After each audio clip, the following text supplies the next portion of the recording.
Another day in another practice officially in the books here for the Kansas City Chiefs. Now, over the last 3 practices, they have had pads on, but today decided to go a little bit lighter and a little bit less intense of a practice. But still, today was a fun one because they were working on some new some new plays that we're going to get to see in this video. One of them included the ball touching 4 different people's or players' hands before Kadarius Toney found Xavier Worthy down the field for a massive touchdown. That highlight's going to be in this video, so make sure you guys stay tuned. Before we jump into all the news, notes, highlights, observations from today's practice, make sure you guys do me a favor and go give a follow to all of the Chiefs media members out there, because without them, these videos are not possible to make. And if you follow them right now, I guarantee you will not regret it. They're going to keep you updated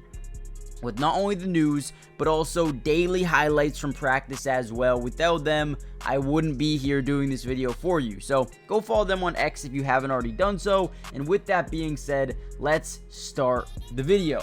Now, one of the major things about today's practice was, again, the pads were not on. They were not really hitting each other, obviously, but the install was fun.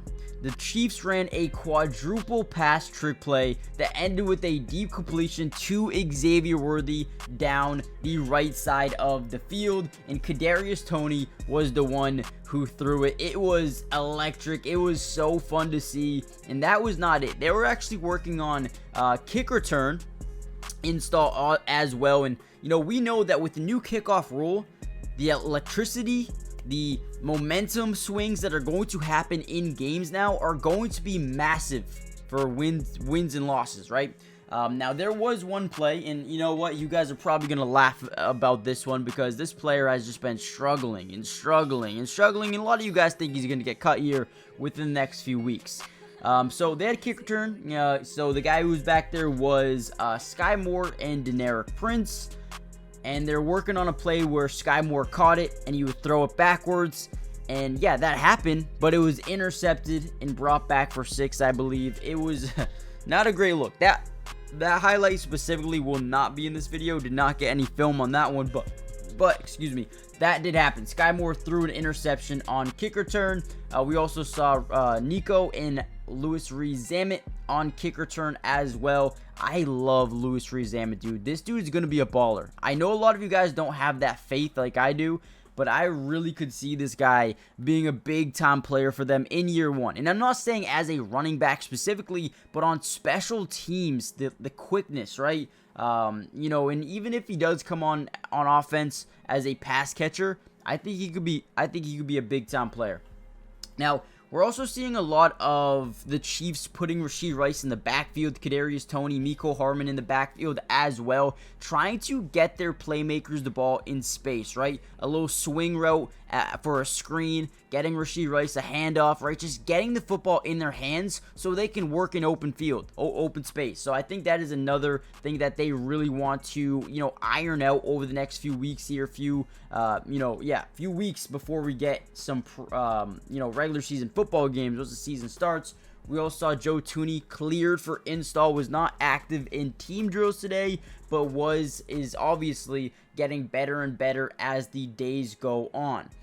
We also saw Kingsley start to take more first-team reps. Him and Wanya Morris continuing to split. 10 for Kingsley, 10 for Morris, and then another 10 for Kingsley as well. We still had no Chris Jones. He was at practice, but not practicing. Hollywood Brown is still sick. Hopefully he gets back sooner rather than later. I also wanted to break down a couple of guys who I think are about to potentially break out this season. Now, before we get into that, do me a big favor, Chiefs Kingdom. Hit the like button, but more importantly, subscribe to the channel if you're new. It is free. It doesn't cost anything, and we will be covering the Chiefs throughout all of training camp, all of preseason, and all of the regular season as well. Breaking down film of every game and live streaming some preseason games as well. That will be on my Twitch. If you guys want to watch those games with me, follow my Twitch link in the description, or you can find it at Matty Dubs with 3 S's. with that being said, let's kind of dive back into the video and talk about a couple of breakout players I have for this season. And before we do that, make sure you guys comment down below your 3 breakout players, just in your opinion. Now, my first guy is going to be Deneric Prince. The reason being is he's been getting a lot of RB2 snaps within, team drills and practice. Even when the pads are on, he was the second RB behind Isaiah Pacheco. Now, the reason I think Deneric Prince is really going to jump up this season is because Jerick McKinnon is no longer on the roster. And we all know, right, if you've watched any Chiefs football, how productive and efficient and important, vital Jerick McKinnon was to this offense. They need someone to come in on third down and catch the football. Deneric Prince is a literal pass catching guru. This guy really is good at catching balls out the backfield and making plays happen after the catch. Now, the one thing he does need to work on if he wants to be a big-time contributor is pass pro. Need to be good in pass protection, and that is something that he's been working on in practice. You see him over there in those running back drills, or, off to the side, just working on pass protection. Him and Louis Rees-Zammit have been doing it a ton, which kind of tells me that they're going to be, probably one of the 2 pass-catching backs on this football team that get at least a decent amount of burn. In one-on-one drills on Sunday, Prince and Leo Chanel got a one-on-one. Prince looked better in the second rep they did the first. And, he's continued to show, progression each and every single day. So, Deneric Prince is one of the guys I have on my breakout list, as well as potentially, this is a guy that's looked good over the last few days. I don't know if he's going to break out, but I do have him as someone that's going to, carve himself out a role within this offense. Irv Smith Jr. Now, Irv Smith has kind of been lining up in a bunch of different spaces. If you guys don't know much about him, he's a speed threat, a tight end who can get up the seams and make big-time plays after the catch. I mean, the one thing this team has is speed, and speed. Irv Smith is another guy who has slowly been getting more implemented into the offense. The Chiefs and Andy Reid love Jared Wiley, and I think he will be their number 2 tight end behind Travis Kelce. Even in 12 personnel sets, I think Jared Wiley is the guy.